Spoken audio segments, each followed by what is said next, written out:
ಸಮತಗಟ್ಟೆಯ exclusive ಸುದ್ದಿಯಲ್ಲಿ ನಾವು ಪ್ರಮುಖವಾಗಿ ಬಿಜೆಪಿಯ ಟಿಕೆಟ್ ಅನೌನ್ಸ್ ಆಯಿತು. ಆ ವಿಚಾರಕ್ಕೆ ಸಂಬಂಧಪಟ್ಟಂತೆ ಮಾತನಾಡ್ತಾ ಇದ್ವಿ. ಆದರೆ ಬೆಳಗಾವಿ ಟಿಕೆಟ್ ಇನ್ನೂ ಕೂಡ ಅನೌನ್ಸ್ ಆಗಿಲ್ಲ. ಅಲ್ಲಿ ಕಗ್ಗಂಟಾಗಿದೆ. ಬೆಳಗಾವಿ ಲೋಕಸಭಾ ಕ್ಷೇತ್ರದ ಬಿಜೆಪಿ ಟಿಕೆಟ್ ಭಾರಿ ದೊಡ್ಡ ಕಗ್ಗಂಟಾಗಿರುತ್ತದೆ. ಯಾಕಂದ್ರೆ ಮೂವರು ಘಟಾನುಘಟಿಗಳ ನಡುವೆ ಇಲ್ಲಿ ತೀವ್ರ ಸ್ಪರ್ಧೆ. ಜಗದೀಶ್ ಶೆಟ್ಟರ್, ಮುರುಗೇಶ್ ನಿರಾಣಿ, ರಮೇಶ್ ಕತ್ತಿ, ಈ ಮೂವರ ಮಧ್ಯೆ ಫೈಟ್ ಇದೆ. ಯಾರಿಗೆ ಕೊಡ್ತಾರೆ? ಈ ಮಧ್ಯೆ ಹಾಲಿ ಸಂಸದೆ ಮಂಗಳಾ ಅಂಗಡಿ ಅವರ ಕತೆ. ಹಾಲಿ ಸಂಸದೆಗೆ ಹಾಗಿದ್ರೆ ಟಿಕೆಟ್ ಮಿಸ್ ಆಗತ್ತಾ? ಅಂಗಡಿ ಬದಲಾಗಿ ಈ ಮೂರು ಜನರ ಹೆಸರೇನು ಮುನ್ನೆಲೆಗೆ ಬಂದಿರುವಂಥದ್ದು. ಮಾಜಿ ಸಿಎಂ ಜಗದೀಶ್ ಶೆಟ್ಟರ್ಗೆ ಅವಕಾಶ ಕೊಡೋ ಬಗ್ಗೆ ಭಾರಿ ಚರ್ಚೆ ಆಗ್ತಾ ಇದೆ. ಆದ್ರೆ ಶೆಟ್ಟರ್ಗೆ ಟಿಕೆಟ್ ಕೊಟ್ರೆ ಅಂಗಡಿ ಕುಟುಂಬ ಕೂಡ ಸಾಥೇನೋ ಕೊಡುತ್ತೆ. ಉಳಿದವರಿಗೆ ಕೊಟ್ರೆ ಕತೆಗೆ. ಪಂಚಮಸಾಲಿ ಸಮುದಾಯದಿಂದ 3 ಕ್ಷೇತ್ರಗಳಿಗೆ ಟಿಕೆಟ್ ಬೇಡಿಕೆ ಇದೆ. ಬೆಳಗಾವಿ, ಬಾಗಲಕೋಟೆ, ಹಾವೇರಿ, ಈ 3 ಕಡೆ ಟಿಕೆಟ್ಗೆ ಬೇಡಿಕೆ ಇತ್ತು. ಅದರಲ್ಲಿ ಹಾವೇರಿಯಲ್ಲಿ ಈಗಾಗಲೇ ಮಾಜಿ ಸಿಎಂ ಬಸವರಾಜ ಬೊಮ್ಮಾಯಿ ಅವರಿಗೆ ಟಿಕೆಟ್ ಸಿಕ್ಕಿದೆ. ಚಿಕ್ಕೋಡಿ ಕೈ ತಪ್ಪಿದ ಹಿನ್ನೆಲೆ ಬೆಳಗಾವಿಗೆ ಈಗ ರಮೇಶ್ ಕತ್ತಿ ಲಾಬಿ ಮಾಡ್ತಾ ಇದ್ದಾರೆ. ರಮೇಶ್ ಕತ್ತಿ ಪರವಾಗಿ ಯಡಿಯೂರಪ್ಪ ಕೂಡ ಲಾಬಿ ನಡೆಸ್ತಾ ಇದ್ದಾರೆ. ಹೀಗಾಗಿ ಬಿಜೆಪಿ ನಾಯಕರು ಯಾರಿಗೆ ಮಣೆ ಹಾಕ್ತಾರೆ, ಇದೀಗ ಕುತೂಹಲ ಮೂಡಿಸ್ತಾ ಇರುವಂಥದ್ದು. ಬೆಳಗಾವಿ ಕ್ಷೇತ್ರ ಅನ್ನೋದು ಕುತೂಹಲದ ಗೂಡಾಗಿದೆ. ವಲಸಿಗರಿಗೆ ಮಣೆ ಹಾಕ್ತಾರೆ ಅನ್ನೋ ಬಗ್ಗೆ ಚರ್ಚೆ ಆಗ್ತಾ ಇದೆ. ಹಾಗಿದ್ರೆ ಜಗದೀಶ್ ಶೆಟ್ಟರ್ ಪಾಲಾಗುತ್ತಾ ಬೆಳಗಾವಿ ಬಿಜೆಪಿ ಟಿಕೆಟ್? ಶೆಟ್ಟರ್ಗೂ ಕೂಡ ಅಂತಹ ಮನಸ್ಸಿಲ್ಲ ಅಂತ ಮಾತುಗಳು ಕೇಳಿ ಬರ್ತಾ ಇದೆ. ಯಾಕಂದ್ರೆ ಬೆಳಗಾವಿ ಅನ್ನೋದು ಭಾರಿ ಚಾಲೆಂಜಿಂಗ್ ಕ್ಷೇತ್ರ. ಅಲ್ಲಿ ಒಳಪೆಟ್ಟುಗಳು ಜಾಸ್ತಿ. ಹಾಗಾಗಿ ಯಾರ ಪರ ಕೆಲಸ ಮಾಡ್ತಾರೆ ಅನ್ನೋದನ್ನ ಊಹಿಸೋದೇ ಕಷ್ಟ. ಈ ಸಂದರ್ಭದಲ್ಲಿ ಏನಾಗುತ್ತೆ ಅನ್ನೋದು ತೀವ್ರ ಕುತೂಹಲ. ಇದೇ ವಿಚಾರಕ್ಕೆ ಸಂಬಂಧಪಟ್ಟ ಹಾಗೆ ಮಾಹಿತಿಯನ್ನ ಕೊಡ್ತಾರೆ ನಮ್ಮ ಪ್ರತಿನಿಧಿ ಮಹಂತೇಶ್. ಇದೀಗ ನಮ್ಮ ಜೊತೆ ಸಂಪರ್ಕದಲ್ಲಿದ್ದಾರೆ. ಮಹಂತೇಶ್, ಈಗಾಗಲೇ ರಾಜ್ಯ ಬಿಜೆಪಿಯ 20 ಕ್ಷೇತ್ರಗಳಿಗೆ ಟಿಕೆಟ್ ಅನೌನ್ಸ್ ಆಗಿದೆ. ಆದರೆ ಬೆಳಗಾವಿ ಕ್ಷೇತ್ರದ ಕಥೆ ಏನು ಅನ್ನುವಂತಹ ಪ್ರಶ್ನೆ ಇದೆ. ಈಗ 3 ಹೆಸರು ಮುನ್ನೆಲೆಗೆ ಬರ್ತಾ ಇರುವಂಥದ್ದು. ಜಗದೀಶ್ ಶೆಟ್ಟರ್, ಮುರುಗೇಶ್ ನಿರಾಣಿ ಹಾಗೂ ಕತ್ತಿ ಅವರ ಹೆಸರಿದೆ. ಸೊ ಈ 3ರಲ್ಲಿ ಅತಿ ಹೆಚ್ಚು ಫೈಟ್ ಕೊಡ್ತಾ ಇರುವಂಥದ್ದು ಯಾರು? ಹೈಕಮಾಂಡ್ನ ಒಲವು ಯಾರ ಮೇಲಿದೆ? ಜೊತೆಗೆ ಕ್ಷೇತ್ರದಲ್ಲಿ ಯಾವ ರೀತಿಯ ವಾತಾವರಣಗಳು ಕಂಡು ಬರ್ತಾ ಇದೆ?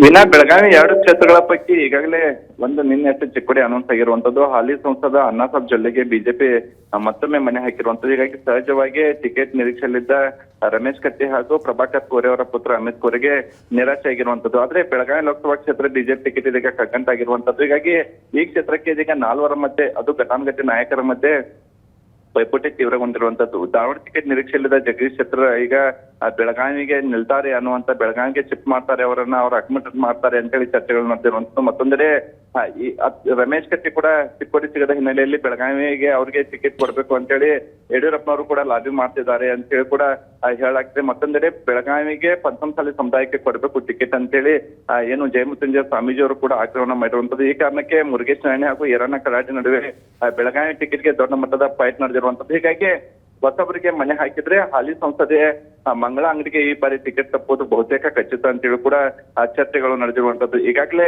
ನಿನ್ನೆ ಮೊದಲ ಪಟ್ಟಿಯಲ್ಲಿ ಏನ್ ಮಂಗಳಾ ಅಂಗಡಿ ಟಿಕೆಟ್ ಸಿಗುತ್ತೆ ಅಂತ ನಿರೀಕ್ಷೆ ಇದ್ರು, ಅವ್ರಿಗೆ ಸಿಗ್ಲಿಲ್ಲ. ಕೆಲ ದಿನಗಳ ಹಿಂದಷ್ಟೇ ಜೆ.ಪಿ. ನಡ್ಡಾ ಅವರು ಕೂಡ ಮಂಗಳಾ ಅಂಗಡಿ ನಿವಾಸಕ್ಕೆ ಕೂಡ ಭೇಟಿ ನೀಡಿದ್ರು. ಅವಾಗ ನನಗೆ ಕೊಡದಿದ್ರು ನನ್ನ ಮಕ್ಕಳಿಗೆ ಟಿಕೆಟ್ ಕೊಡಿ ಅಂತ ಅಂಗಡಿ ಅವರು ಮನವಿಯನ್ನ ಮಾಡ್ಕೊಂಡಿದ್ರು. ಹೀಗಾಗಿ ಶ್ರದ್ಧಾ ಶೆಟ್ಟರ್ ಇಲ್ಲ ಅಂದ್ರೆ ಪೂರ್ತಿ ಪಾಟೀಲ್ ಅವ್ರಿಗೆ ಟಿಕೆಟ್ ಸಿಗುತ್ತೆ ಅಂತ ಹೇಳಿ ನಿರೀಕ್ಷೆಯಲ್ಲಿ ಮಂಗಳಾ ಅಂಗಡಿ ಇದ್ರು. ಹೀಗಾಗಿ ನಿನ್ನೆ ಅವ್ರಿಗೂ ಕೂಡ ಟಿಕೆಟ್ ಸಿಕ್ಕಿಲ್ಲ. ಹೀಗಾಗಿ ಅವರು ಕೂಡ ನಿರಾಶೆ ಆಗಿರುವಂತದ್ದು. ಈಗ ಪುತ್ರಿಯರ ಜೊತೆಗೆ ಅವರು ದೆಹಲಿಗೆ ಕೂಡ ಪ್ರಯಾಣವನ್ನ ಬೆಳೆಸಿರುವಂತದ್ದು. ಅಲ್ಲೂ ಕೂಡ ಹೈಕಮಾಂಡ್ ನಾಯಕರಿಗೆ ಭೇಟಿಯಾಗಿ ಅಂಗಡಿ ಕುಟುಂಬಕ್ಕೆ ಇನ್ನೊಂದು ಬಾರಿ ಅವಕಾಶ ಕೊಡ್ಬೇಕು ಅಂತ ಹೇಳಿ ಅವರು ಮನವಿಯನ್ನ ಮಾಡ್ಕೊತಿರುವಂತದ್ದು. ಮತ್ತಂದ್ರೆ ಜಗದೀಶ್ ಶೆಟ್ಟರ್ ಅವರು ಬೆಳಗಾವಿಗೆ ಬರೋಕೆ ಅಷ್ಟೊಂದು ಆಸಕ್ತಿಯನ್ನ ವಹಿಸ್ತಾ ಇಲ್ಲ. ಹೀಗಾಗಿ ಕೊಟ್ರೆ ಅಂಗಡಿ ಕುಟುಂಬಕ್ಕೆ ಟಿಕೆಟ್ ಕೊಡಿ ಅಂತ ಹೇಳಿ ಕೂಡ ಅವರು BSY ಮೂಲಕ ಹೈಕಮಾಂಡ್ ಕೂಡ ಮನವಿಯನ್ನ ಮಾಡ್ಕೊತಿರುವಂತದ್ದು. ಈಗ ಪಂಚಮಸಾಲಿ ಸಮುದಾಯಕ್ಕೆ ಬೆಳಗಾವಿ ಟಿಕೆಟ್ ಸಿಗುತ್ತೋ ಅಥವಾ ಬನದಿಗ ಸಮುದಾಯಕ್ಕೆ ಬೆಳಗಾವಿ ಟಿಕೆಟ್ ಸಿಗುತ್ತೋ ಅನ್ನುವಂಥದ್ದು ಈಗ ಕುತೂಹಲ ಮೂಡಿಸಿರುವಂತದ್ದು. ವಿನಾ, thank you so much Anil. ತಮ್ಮೆಲ್ಲ ಮಾಹಿತಿಗೆ ಒಟ್ಟಾರೆ ಬಾರಿ ಕುತೂಹಲ ಮೂಡಿಸ್ತಾ ಇದೆ. ಅಂದ್ರೆ ಈ ಮಧ್ಯೆ ಧಾರವಾಡದ ಮೇಲೆ ಕಣ್ಣಿಟ್ಟಿದ್ರು, ಹಾವೇರಿ ಮೇಲೆ ಕಣ್ಣಿಟ್ಟಿದ್ರು. 2 ಕಡೆಯೂ ಕೂಡ ಟಿಕೆಟ್ ಸಿಕ್ಕಿಲ್ಲ ಜಗದೀಶ್ ಶೆಟ್ಟರ್ಗೆ. ಅವರ ಮುಂದಿನ ನಡೆಗೇನು? ಧಾರವಾಡದ ಕ್ಷೇತ್ರದ ಮೇಲೆ ಮಾಜಿ ಸಿಎಂ ಜಗದೀಶ್ ಶೆಟ್ಟರ್ ಕಣ್ಣಿತ್ತು. ಹಾವೇರಿಯಲ್ಲಿ ನಿಲ್ಲೋಣ ಅಂತ ಅನ್ಕೊಂಡಿದ್ರು. ಅಲ್ಲಿ ಮಾಜಿ ಸಿಎಂ ಬಸವರಾಜ ಬೊಮ್ಮಾಯಿ ಅವರಿಗೆ ಟಿಕೆಟ್ ಸಿಕ್ಕಿದೆ. ಲೋಕಸಭಾ ಟಿಕೆಟ್ ಭರವಸೆ ನಂತರ ಏನು ಬಿಜೆಪಿಗೆ ಗಡವಾಪ್ಸಿ ಆಯಿತು. ಆ ಬಳಿಕ ಅವರು ಟಿಕೆಟ್ ಸಿಗುವ ಕನಸನ್ನ ಕಂಡದ್ದು ನನಸಾಗಿಲ್ಲ. ಕೊನೆ ಗಳಿಗೆಯವರೆಗೂ ಟಿಕೆಟ್ ಸಿಗುವಂತಹ ವಿಶ್ವಾಸದಲ್ಲಿತ್ತು ಶೆಟ್ಟರ್. ಆದರೆ ಶೆಟ್ಟರ್ ಕನಸು ನನಸಾಗದ ಹಿನ್ನೆಲೆ ಅವರಿಗೆ ಶಾಕ್ ಆಗಿದೆ. ರಾಯಚೂರು ಪ್ರವಾಸಕ್ಕೆ ಹೋಗೋರಿದ್ರು. ಆದರೆ ರಾಯಚೂರು ಪ್ರವಾಸ ಬಿಟ್ಟು ಬೆಂಗಳೂರಿಗೆ ಆಗಮಿಸುವಂತಹ ಸಾಧ್ಯತೆ ಇದೆ. ಶೆಟ್ಟರ್ ಪರವಾಗಿ ಯಡಿಯೂರಪ್ಪ ಲಾಬಿ ಮಾಡಿದ್ರು ಟಿಕೆಟ್ಗಾಗಿ. ಇವತ್ತು ಹಿರಿಯ ನಾಯಕರನ್ನ ಭೇಟಿ ಮಾಡಲಿದ್ದಾರೆ ಶೆಟ್ಟರ್. ಮುಂದಿನ ರಾಜಕೀಯ ನಡೆಯ ನಿರ್ಧಾರವನ್ನ ಶೆಟ್ಟರ್ ಪ್ರಕಟಿಸ್ತಾರಾ ಅನ್ನೋದೇ ಈಗಿರುವಂತಹ ಕುತೂಹಲ. ಡೀಟೇಲ್ಸ್ ಪಡೆಯೋಣ. ನಮ್ಮ ರಿಪೋರ್ಟರ್ ಹುಗಾರ್ ಈಗ ನಮ್ಮ ಜೊತೆ ಸಂಪರ್ಕದಲ್ಲಿದ್ದಾರೆ. ಹುಗಾರ್, ನಿಜಕ್ಕೂ ಈಗ ಕುತೂಹಲ ಮೂಡಿಸ್ತಾ ಇರುವಂತದ್ದು ಅಂತಂದ್ರೆ ಜಗದೀಶ್ ಶೆಟ್ಟರ್ ಅವರ ನಡೆ. ಅವರ ಗರ್ವಾಪ್ಸಿ ಬಳಿಕ ಅವರು ಹಾಗಿದ್ರೆ ಲೋಕಸಭಾ ಕಣಕ್ಕೆ ಇಳಿತಾರೆ ಅಂತಲೇ ಊಹಿಸಲಾಗಿತ್ತು. ಆದರೆ ಈವರೆಗೂ ಅವ್ರು ಎಲ್ಲಿ ಅಂದ್ಕೊಂಡಿದ್ರು ಅಲ್ಲಿ ಟಿಕೆಟ್ ಅವರಿಗೆ ಲಭಿಸಿಲ್ಲ. ಧಾರವಾಡ, ಹಾವೇರಿ ಎರಡೂ ಕಡೆ ಸಿಕ್ಕಿಲ್ಲ.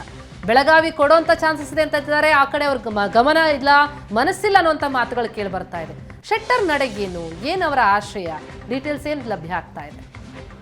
ಪ್ರತಿಮಾ ಅಂತ ಹೇಳಿದ್ರೆ ಜಗದೀಶ್ ಶೆಟ್ಟರ್ ಅವರು ಗರ್ವಾಪಸಿ ಆದ ಬಳಿಕ ಅವರು ಬರುವಾಗಲೇ ಬಿಜೆಪಿ ಹೈಕಮಾಂಡ್ ಜೊತೆ ಯಡಿಯೂರಪ್ಪನವರ ಒಂದು ಭರವಸೆ ಮೇಲೆಗೆ ಪಕ್ಷಕ್ಕೆ ಸೇರ್ಪಡೆಯಾಗಿದ್ರು. ಯಾಕಂತ ಹೇಳಿದ್ರೆ ಕಾಂಗ್ರೆಸ್ ನಲ್ಲಿ ಜಗದೀಶ್ ಶೆಟ್ಟರ್ ಅವರಿಗೆ ಲೋಕಸಭಾ ಟಿಕೆಟ್ ಜೊತೆಗೆ ಅವ್ರನ್ನ ಹಾಗೆ ಪರಿಷತ್ ಸ್ಥಾನಕ್ಕೆ ಕೂಡ ನಾಮಿನೇಟ್ ಅನ್ನ ಮಾಡಲಾಗಿತ್ತು. ಆದ್ರೆ ಯಡಿಯೂರಪ್ಪ ಮತ್ತು ವಿಜಯೇಂದ್ರ ಅವರ ಮನವೊಲಿಕೆಯ ನಂತರ ಅಮಿತ್ ಶಾ ಅವರ ಜೊತೆ ಹೋಗಿ ಶೆಟ್ಟರ್ ಅವರು ಪಕ್ಷವನ್ನ ಸೇರ್ಪಡೆಯಾಗಿದ್ರು. ಆ ಸಂದರ್ಭದಲ್ಲಿ ಅವರು ಹುಬ್ಳಿ ಧಾರವಾಡ ಕ್ಷೇತ್ರವಾದ್ರೂ ಕೊಡಿ, ಇಲ್ಲ ಹಾವೇರಿಗಾದ್ರೂ ಕೊಡಿ ಅನ್ನುವಂತ ಬೇಡಿಕೆಯನ್ನ ಇಟ್ಟಿದ್ರು. ಆದ್ರೆ ಎರಡೂ ಕ್ಷೇತ್ರಗಳಿಗೆ ಈಗಾಗಲೇ ಬಿಜೆಪಿ ಅಭ್ಯರ್ಥಿಗಳನ್ನ ಪ್ರಕಟಿಸಿದೆ. ಧಾರವಾಡದಿಂದ ಪ್ರಹ್ಲಾದ್ ಜೋಶಿ, ಹಾವೇರಿಯಿಂದ ಬೊಮ್ಮಾಯಿ ಘೋಷಣೆ ಆಗಿರೋದ್ರಿಂದ ಶೆಟ್ಟರ್ ಅವರು ಸಾಕಷ್ಟು ಡಿಸಪಾಯಿಂಟ್ ಆಗಿದ್ದಾರೆ. ನಿನ್ನೆ ಏನಂತ ಹೇಳಿದ್ರೆ ರಾಯಚೂರು ಅವ್ರ ಪ್ರವಾಸ ಇತ್ತು. ಇವತ್ತು ರಾಯಚೂರಿನಲ್ಲಿ ಸಾಕಷ್ಟು ಕಾರ್ಯಕ್ರಮಗಳಲ್ಲಿ ಅವ್ರು ಭಾಗವಹಿಸಬೇಕಾಗಿತ್ತು. ಆದ್ರೆ ರಾತ್ರಿನೇ ಅರ್ಧಕ್ಕೆ ಮೊಟಕುಗೊಳಿಸಿ ಅಲ್ಲಿಂದ ಪ್ರವಾಸವನ್ನ ರದ್ದುಪಡಿಸಿ ಹುಬ್ಳಿಗೆ ಆಗಮಿಸಿದ್ದಾರೆ. ಈಗ ಅವರ ನಿವಾಸದಲ್ಲಿದ್ದಾರೆ. ಇನ್ನೊಂದು ಕೆಲವೇ ಹೊತ್ತಿನಲ್ಲಿ ಸುದ್ದಿಗೋಷ್ಠಿ ಕೂಡ ನಡೆಸುವಂತ ಸಾಧ್ಯತೆ ಇದೆ. ಯಾಕಂತ ಹೇಳಿದ್ರೆ ಶೆಟ್ಟರ್ ಈ ಒಂದು ಬೆಳವಣಿಗೆಯನ್ನ ನಿರೀಕ್ಷಿಸಿರ್ಲಿಲ್ಲ. ಆ ಕಾರಣಕ್ಕಾಗಿ ಸಾಕಷ್ಟು ಡಿಸಪಾಯಿಂಟ್ ಆಗಿದ್ದಾರೆ ಅನ್ನುವಂಥದ್ದು ಅವರ ಆಪ್ತ ಮೂಲಗಳಿಂದ ಮಾಹಿತಿ ಲಭ್ಯವಾಗ್ತಾ ಇದೆ. ಯಾಕಂತ ಹೇಳಿದ್ರೆ ಅವ್ರಿಗೆ ಬೆಳಗಾವಿಗೆ ಹೋಗಿ ಅನ್ನುವಂತ ಮಾತನ್ನ ಬಿಜೆಪಿ ಹೈಕಮಾಂಡ್ ಹೇಳಿತ್ತು. ಆದ್ರೆ ಅವರು ಬೆಳಗಾವಿಗೆ ಹೋಗ್ಲಿಕ್ಕೆ ಉತ್ಸುಕತೆ ಇಲ್ಲ. ಆರಂಭದಿಂದಲೂ ಕೂಡ ಬೆಳಗಾವಿ ಟಿಕೆಟ್ ಬೇಡ, ಹುಬ್ಳಿ ಧಾರವಾಡದಲ್ಲೇ ಕೊಡಿ, ಇಲ್ಲದಿದ್ರೆ ಹಾವೇರಿ ಕೊಡಿ ಅನ್ನುವಂತ ಬೇಡಿಕೆಯನ್ನ ಜಗದೀಶ್ ಶೆಟ್ಟರ್ ಅವರು ಪಕ್ಷದ ವರಿಷ್ಠರ ಮುಂದೆ ಇಟ್ಟಿದ್ರು. ಆದ್ರೆ ನಿನ್ನೆ ರಾತ್ರಿನೇ ಯಡಿಯೂರಪ್ಪ ಅವರನ್ನ ಫೋನ್ ಸಂಪರ್ಕ ಮಾಡ್ಲಿಕ್ಕೆ ಜಗದೀಶ್ ಶೆಟ್ಟರ್ ಪ್ರಯತ್ನಿಸಿದ್ದಾರೆ. ಆದ್ರೆ ಅವರು ಫೋನ್ ಸಂಪರ್ಕಕ್ಕೆ ಸಿಗ್ಲಿಲ್ಲ ಅನ್ನುವಂತ ಮಾಹಿತಿ ಕೂಡ ಲಭ್ಯವಾಗ್ತಾ ಇದೆ. ಹಾಗಾಗಿ ಜಗದೀಶ್ ಶೆಟ್ಟರ್ ಅವರ ಮುಂದಿನ ರಾಜಕೀಯ ನಡೆ ತೀವ್ರ ಕುತೂಹಲ ಕೆರಳಿಸಿರುವಂತದ್ದು. ಶೆಟ್ಟರ್ ಯಾವ ನಿರ್ಧಾರವನ್ನ ತೆಗೆದುಕೊಳ್ತಾರೆ ಅನ್ನೋದು ಸಾಕಷ್ಟು ಕುತೂಹಲ ಮೂಡಿಸಿದೆ ಅಂತ ಹೇಳ್ಬೋದು. ಪ್ರತಿಮಾ, ಥ್ಯಾಂಕ್ ಯು ಗುರುರಾಜ್. ತಮ್ಮೆಲ್ಲ ಮಾಹಿತಿಗಾಗಿ ಸುದ್ದಿಗೋಷ್ಠಿಯನ್ನ ಕೂಡ ಜಗದೀಶ್ ಶೆಟ್ಟರ್ ಅವರು ಕರೆದಿದ್ದಾರಂತೆ. ಈಗ ಎಲ್ಲರ ಕುತೂಹಲ ಇರುವಂತದ್ದು ಆ ಸುದ್ದಿಗೋಷ್ಠಿಯ ಮೇಲೆ ಏನ್ ಹೇಳ್ತಾರೆ ಅಂತ.